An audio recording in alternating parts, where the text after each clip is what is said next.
Hi every one, welcome to global short and academy. இந்த வீடியோவில் நம்ம தமிழ் ஷார்ட் அண்ட் லெசன்ஸில் வர சுருக்கங்கள் பார்க்க போகிறோம். இது பார்ட் 8.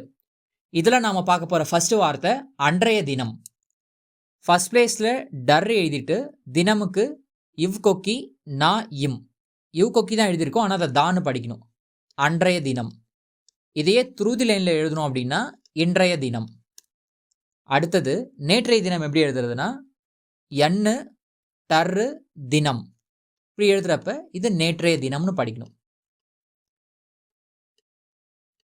அடுத்து ஜவாப்தாரி. ஜா யூ கொக்கி ரா. இப்படி எழுதணும் அப்படின்னா ஜவாப்தாரி. ஜவாப்ன்றது இப்படி எழுதுவோம். அடுத்து சம்பந்தா சம்பந்தமின்றி. ஒரு சம்மு, அடுத்துல இன்னொரு சம்மு, அடுத்து டர். இப்படி எழுதுறப்ப சம்பந்தா சம்பந்தமின்றி.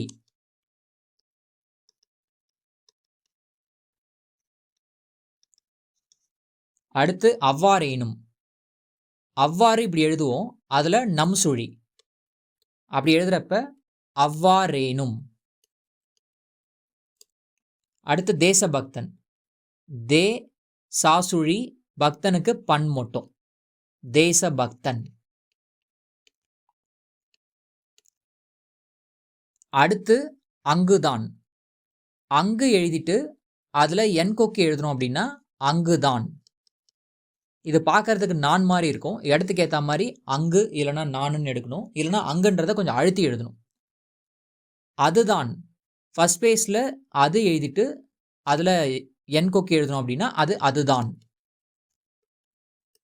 இதுமே பார்க்கறதுக்கு தன் மாதிரி இருக்கும், அழுத்தி எழுதணும். அடுத்து ஏற்பாடு தான். ஏற்பாடு ஸ்டோக் எழுதிட்டு என் கொக்கி. ஏற்பாடு தான். அவ்வளோதாங்க, பார்ட் 8 முடிஞ்சிருச்சு. இது ஒன்றுத்துமே ஆஃப் பேஜ் எழுதி பார்க்கணுங்க. ஓகேங்களா? இதுக்கு முன்னாடி 7 பார்ட் பார்த்துருக்கோம், அதையுமே ஒன் டைம் ரிவிஷன் பண்ணிடுங்க. ப்ராக்டிஸ் பண்ணுறதுக்கு பயிற்சி 45 கொடுத்துருக்குறாங்க பேராகிராஃப். அதை குறைஞ்சது ஒரு 5 டைம்ஸ் எழுதி பார்க்கணும். எழுதி பார்க்குறதோடு அதை ரீட் பண்ணி பார்க்கணும். சரிங்களா? தேங்க்யூ. நம்ம அடுத்த சாப்டர் அடுத்த வீடியோவில் பார்க்கலாம்.